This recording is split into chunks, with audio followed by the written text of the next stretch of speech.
Testing, testing. What's going on, beautiful people? I'm going to check the audio on my phone to make sure everything is coming through clearly. I hope everyone is having a fantastic Sunday. Let's see. Testing, testing. Okay. Perfect. Awesome. Good stuff. Hello. Drop a comment in the chat. Hello, everyone. Today is January 12th, 2020. 12 days into the new year. This month is almost halfway over. Welcome to today's Community Scholarship Chat. If you don't know, we go live every single Sunday at 3 o'clock p.m. Eastern Standard Time to answer any questions you have about scholarships. My name is Danielle Jeffers. I'm the founder of Dough for Degrees, LLC. Dough for Degrees is a scholarship coaching company where I teach students how to earn scholarships to go to college and graduate debt-free. And so as you can tell, I uploaded quite a few videos this week. By the way, by joining the conversation, all you have to do is leave a question or a comment in the chat and it'll pop up and then I'll be happy to answer your question. It could be about anything. How I create YouTube videos. If you're working on the Taco Bell scholarship, drop a question or comment in the chat. Let's see, I'm trying to think what else. If you have a question about scholarships, question about college, whatever, drop it in the chat. Let me know. I said I would give y'all 8 videos this week. I gave you 8 videos. We're all caught up. What's up, sister? I hope all is well. We are all caught up, y'all. Back on track. So now it's back to 3 videos a week. Shout out to everyone who has watched the videos I produced this week. If you haven't, go ahead and check them out. I started with the Taco Bell scholarship. I wanted to give you all some content to help you apply for scholarships. And if you just watched the last video I uploaded, probably like 30 minutes ago, and you notice that I alluded to the fact that we will be announcing scholarships you can apply for more frequently on this channel. It's something I put out for 2020. I said we'll probably drop one every other week. I might spice it up and do one a week. You never know. The only way to stay tuned and stay locked in is to make sure you subscribe to the channel or you check the channel every week or whatever works best for you to make sure you get the info. This week was a great week outside of the videos. I do have to go back and edit the last week's community scholarship chat. I need to edit that, put the links in there, then edit this one, and then we're back to 3 videos a week. So what happened with Dough for Degrees this week? By the way, I saw some people join in between the last announcement. Just drop a question or a comment you have about scholarships in the chat box, and I'll be more than happy to help you, especially if you're working on the Taco Bell scholarship and you need help. This is a perfect opportunity to ask me. I go live every Sunday for 30 minutes to have a conversation. But what happened with Dough for Degrees this week? You can see I have on my CSM shirt, the College of Southern Maryland. If you watched any of the content we produced in 2019, I told you I'll be serving as a professor at the College of Southern Maryland. Next month in February, I'll be teaching a course titled College Without Student Loans on February 1st and February 8th. Those are 2 Saturdays. And the college, the campus is in La Plata, Maryland. So I'm going to type all that in the chat box. But it takes, I think the course costs $49. And one of the videos I dropped this week will be about the details of that. College of Southern Maryland.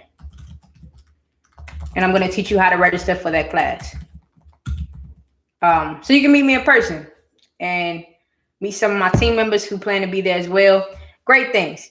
I'll make sure you check the video coming this week to help educate you on how to register for that class, get ready for that class.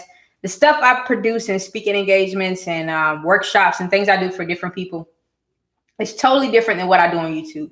YouTube is typically me standing in front of a camera like the one you see behind me. That's literally my setup. Answering some questions, giving some tips, some advice, teaching some principles. It's just what comes up to my mind and I just spit it out on the camera. You take it in one take. But if you ever see me in a live event, in a speaking engagement, when I'm in a room with people, I'm very interactive. So that's like the best opportunity to really understand how scholarships work is to come meet me in person and let's really, really have a session together. I love those opportunities too because you really get to connect with people. So this College of Southern Maryland course, let me break it down to you as if I were back in high school and I had the opportunity to take this course. It costs $49 to learn how to pay for college without having to take out a student loan.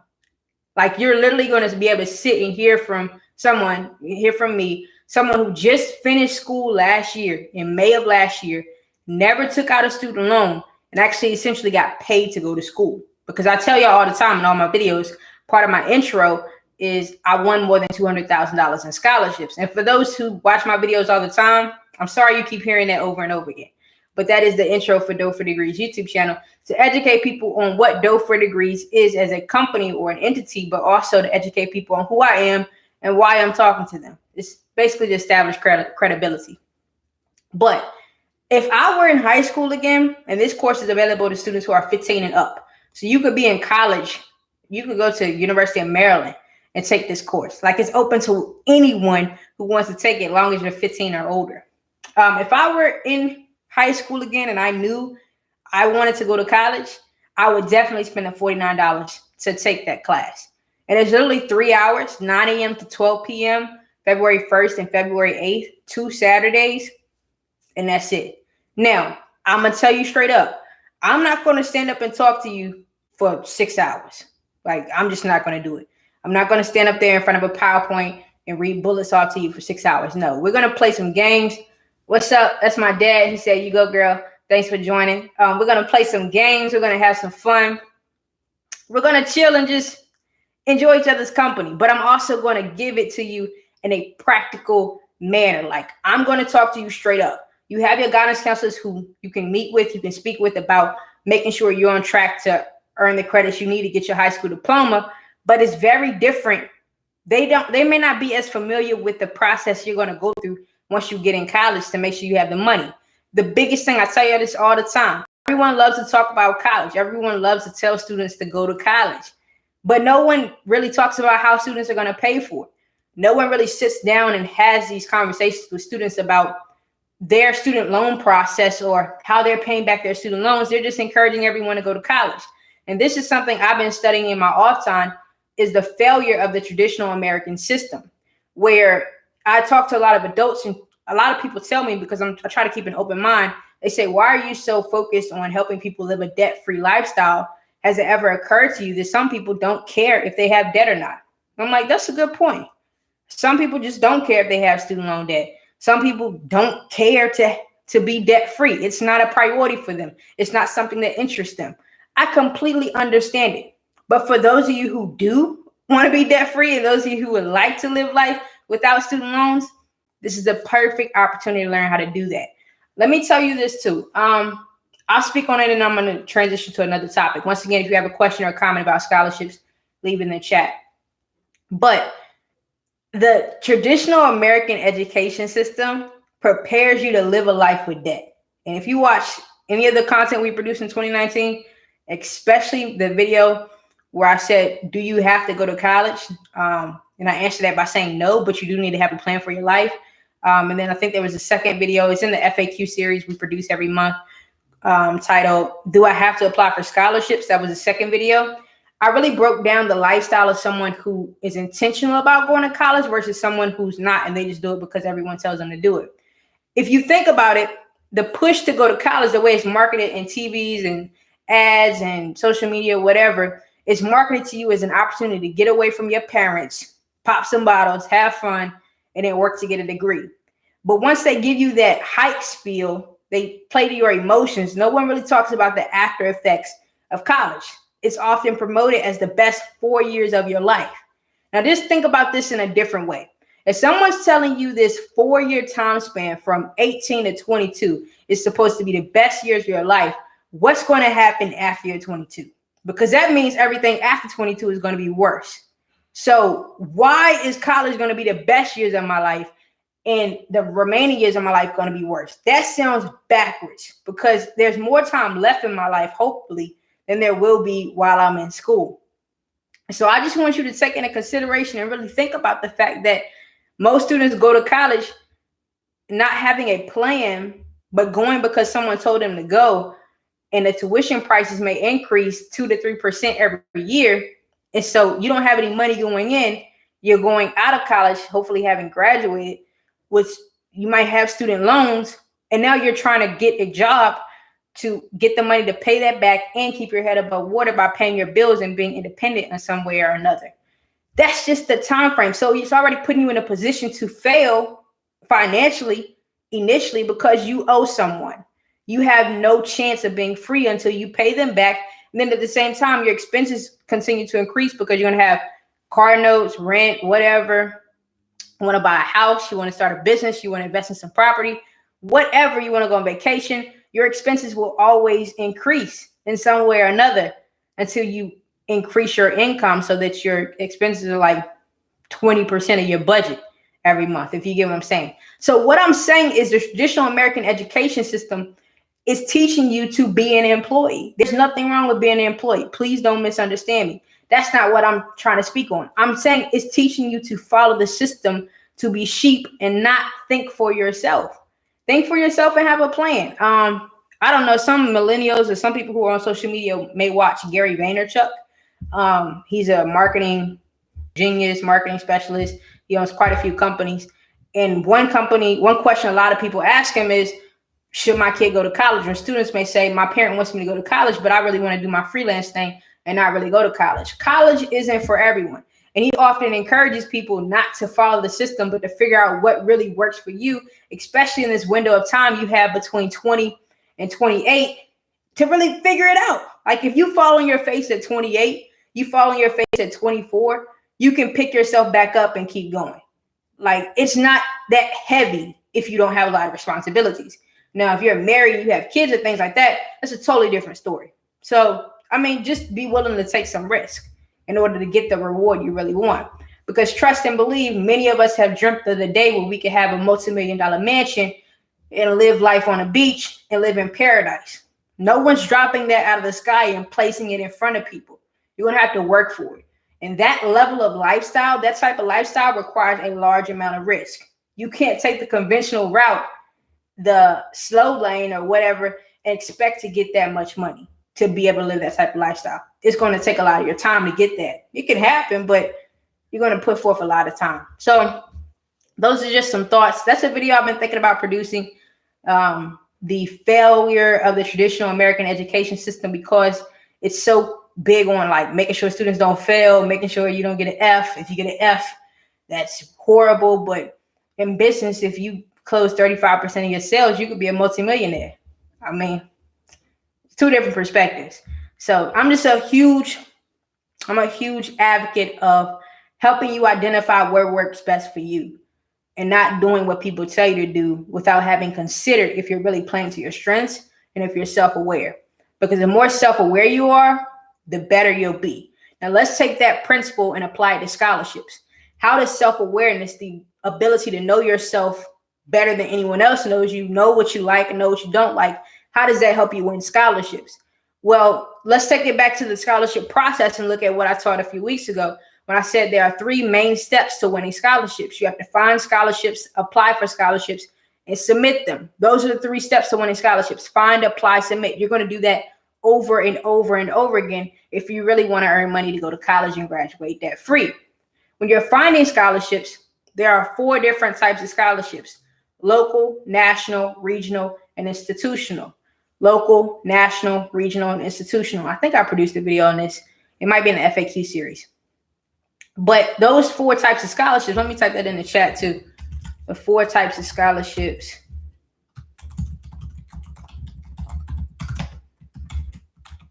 Local, national, regional, and institutional. All right, I'm going to break down all 4 of those to you.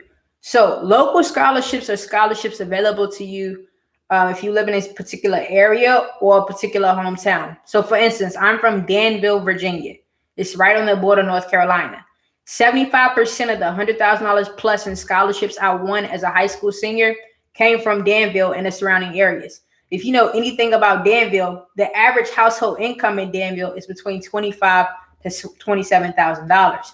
And I won more than $100,000 in scholarships. And majority of that came from Danville. There is money in these small towns, these small cities, but you just have to know where to go to look for it. And I think the next video I drop, the next scholarship I announce, I'm going to talk about that a little bit more. The national scholarships. The national scholarships are available to students who reside in the United States or you're from the United States, okay? So the Taco Bell scholarship I announced this past week, that's a national scholarship. Anyone who is a U.S. citizen and a U.S. resident can apply for that scholarship. It's available to the whole nation. The regional scholarships are available to students from a particular region of the United States or a particular state. So let's look at it. You have, let's say, the Southwest region of Virginia. That's where I went to college, in Blacksburg, Virginia, Virginia Tech. That's in the Southwest region of Virginia. Now, I also was born and raised, I believe it's the Mid-Atlantic region of the United States. So those are two different regions, but the scholarship may be offered to students who are from a particular region. Now let's look at the last category, institutional. One of the videos I dropped today, I think it was the FAQ video, can I win scholarships in college? I said, yes, you can win scholarships in college, and your college themselves may actually offer scholarships for you to apply for. But on their webpage, they may also have a list of outside scholarships that they don't offer, but are offered through other organizations and companies, maybe in that local area or not, that you can apply for as well. And so I actually put a screenshot in, a screen recording of me finding that page on Virginia Tech's website. If you haven't seen that video, go check it out. But what I'm saying is there are 4 different types of scholarships, and we're talking about self-awareness.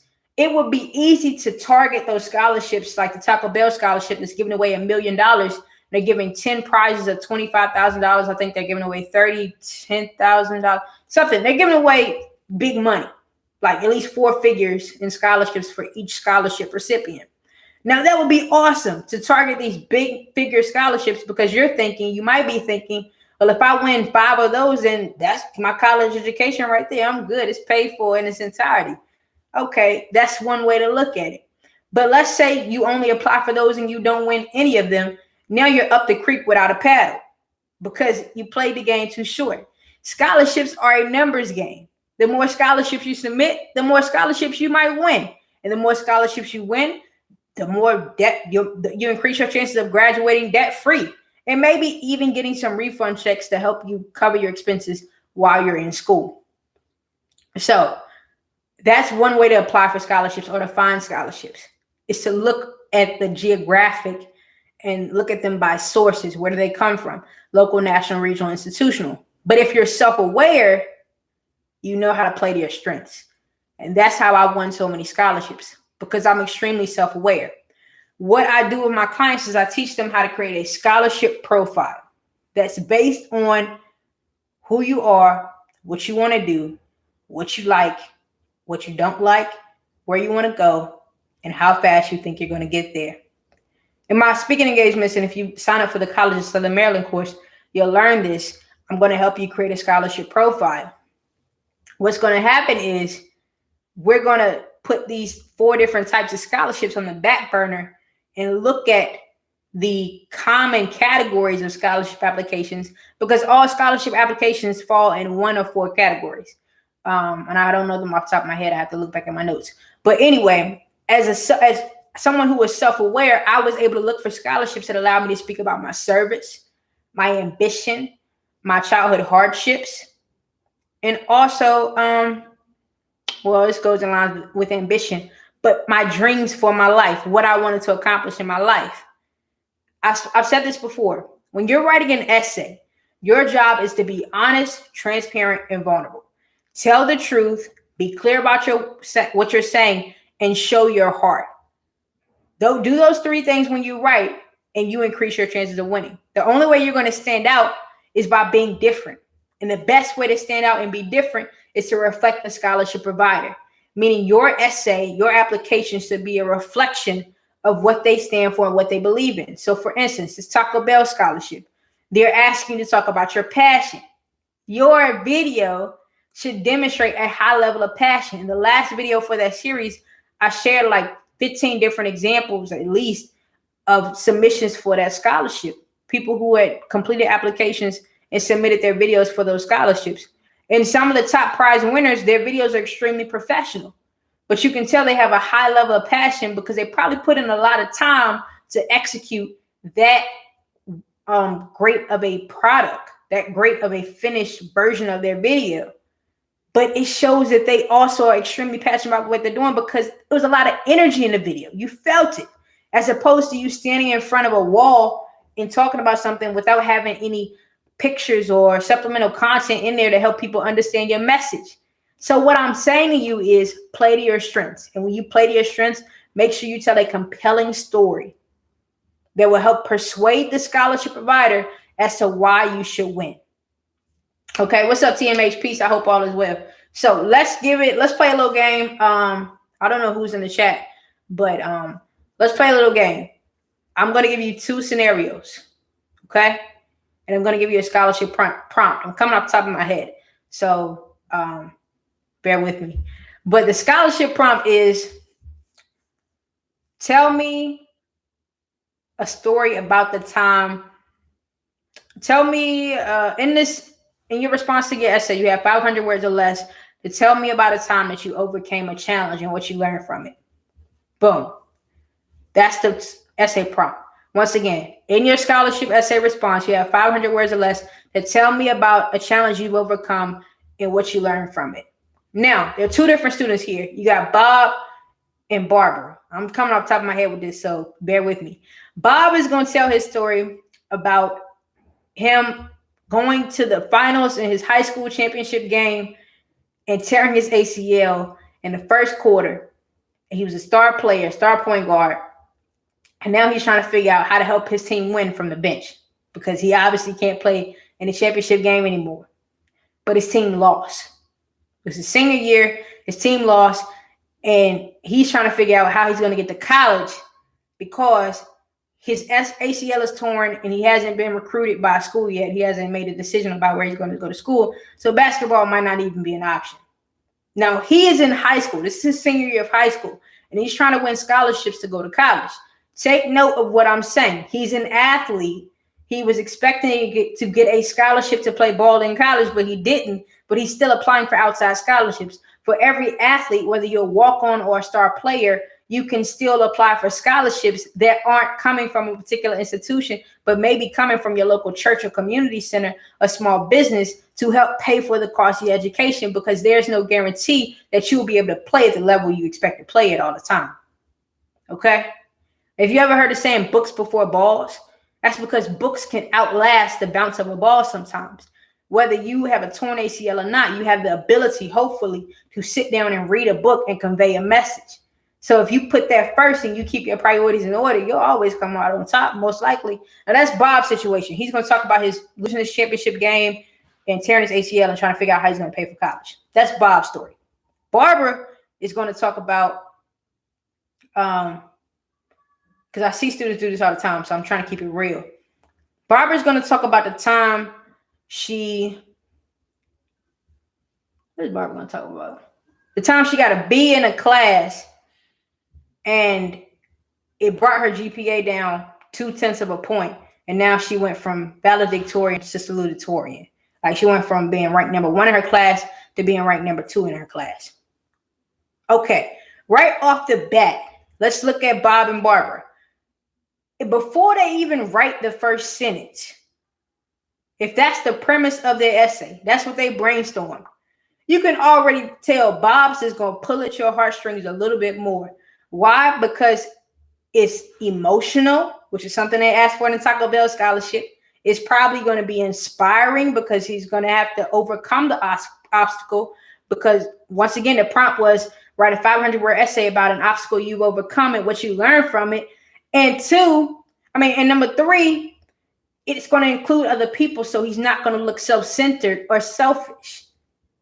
Okay? Whereas Barbara, she dropped her GPA down 0.2 of a point. Who else does that impact besides her? It's very self-centered and very selfish. I'm trying to get if you read in between the lines, let me know in the comment section. Just drop a thought in the chat and let me know. But I'm not going to go through what I would have written for each of them, but I'm going to extract the principles I'm trying to teach you through this example. What I'm trying to teach you is, in this self-awareness piece, you should know something about yourself that you can share in that essay. With Bob, in that case, he should be able to know that basketball was his hope. It was his lifelong dream to play ball in college and then play professional ball. And so he has the ability to convey how distraught and destroyed he was emotionally and internally, how much internal conflict he had to overcome, as well as the physical pain. So now there's an internal conflict of battling with no longer having the identity of who you once had as a ball player, but now having to deal with external pain and recovering from your surgery, recovering from your injuries, so you can still be able to perform in life, walk to the grocery store without having to use a cane or without having to use crutches. There is some emotional component. There's more action in that story, and it surrounds more people, because maybe his ticket to college, a full ride to play ball, was one step closer to helping get his family out of poverty. There are so many layers that could be involved in that story that you may not know about. So just on the face of it, just on the outline of it, Bob's story does a better job of showing how self-aware he was, how long-term his planning was, how thorough he was, and also how this changed the trajectory of his life in less than 10 seconds because of his injury. Whereas Barbara, okay, you studied so hard all these years, but maybe she can add elements about keeping her GPA up so that she could go to Harvard or Princeton and therefore get a better paying job and be able to help her family. Maybe she can add those elements. But just at surface level, Bob's looks like the winner compared to Barbara. Y'all let me know in the comments if you think Bob would have won over Barbara. Or if that even made sense. If that didn't make sense to you, I'm sorry. I might just have to shoot a video and explain it better on my board or something like that. But what I'm asking you to think about is to be more self-aware, to make sure your writing is honest, transparent, and vulnerable. Tell the truth, be clear about what you're saying, and show your heart. When I say tell the truth, I mean tell the truth. Do not lie in your scholarship essay. Do not be fictitious. Don't try to tell something that didn't happen just to increase your chances of winning, because what you end up doing is destroying your character and integrity. People are always going to look at you the wrong way. My sister said, Team Bob all the way. Thank you. Team Bob all the way. People are always going to look at you the wrong way because you lied to get some money. And then you're not going to even win the money. And trust me, scholarship providers communicate with each other, especially those who are, I don't know what's going on, but let me make sure my audio is still coming through. Yeah, it is. Okay. All right. So I'm going to wrap it up because we got 2 minutes left. But make sure it's honest. Always tell the truth. Be transparent, y'all. Be clear about what you're saying. Make sure people understand. Thank you, sister, for letting me know. Make sure people understand who you are, why you write the things you write.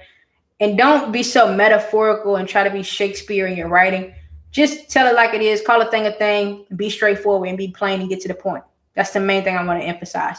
And when I say be vulnerable, show your heart, what I mean is don't be afraid to express your feelings and emotions. Don't be afraid to express what broke your heart in your essay, or what made you stronger, or how you felt insecure, or how you felt confident. Don't be scared to dig into your emotions. That's one of the hardest lessons I had to learn when I first started applying for scholarships, because that was the first time I actually got to talk about some things that I dealt with in my childhood. Like, I'm going to be honest with you. Scholarships were a form of therapy for me, but it scared the living life out of me because I had never verbally expressed or even written down on paper some of the things I was dealing with. And I had to put it in my essay to allow people to really feel what I felt in those moments. And so I tell y'all all the time in my videos, I say, don't make emotional decisions, make intellectual decisions. This is an example of making an intellectual decision, but one that is fueled by the need to be emotional. Okay. So you're making the decision to be smart and show people what you are so they can actually feel the lessons you learn and feel your experiences, but also be able to empathize with you because of the emotion you convey in your writing or in your video or whatever. All right. Let me know if this helped you. It's 3:30. Drop a comment in the chat. Drop a comment on one of my videos. I did release one video before I went live today called What Do You Need Help With? That was a video where it's very short. It's like a minute and a half, almost 2 minutes, something like that. But I'm asking you straight up, what do you need help with? It's the perfect opportunity for you to tell me what kind of videos you want me to produce. Perfect opportunity for you to give me some feedback. I know I see it when I release a scholarship opportunity on my channel. It gets a lot of views. But if you know me, you know I don't do stuff for views, attention, and stuff like that. I'm doing it to genuinely help you. Every video I produce may not be for you, okay? If you dislike the video, I'm not going to say I don't care, but it doesn't break my heart. I still sleep well at night. Every video is not going to be about a scholarship you can apply for, because scholarship process in college is more than just finding these scholarships to win. But I'm hoping to teach you something from my experience, share some wisdom with you, share some information that can help you, whether you're in college, you graduated, or you getting ready to go to college. Okay, so I am going to share more scholarship opportunities, but genuinely, really look at that video and then let me know what you need help with. I'm here to help you. Thank you for watching. Thank you for joining. I can't wait to see you in the next videos, and I'll see you next Sunday at 3 o'clock p.m. Eastern Standard Time as we go live on our YouTube channel. Y'all have a fantastic day. I'll talk to you later.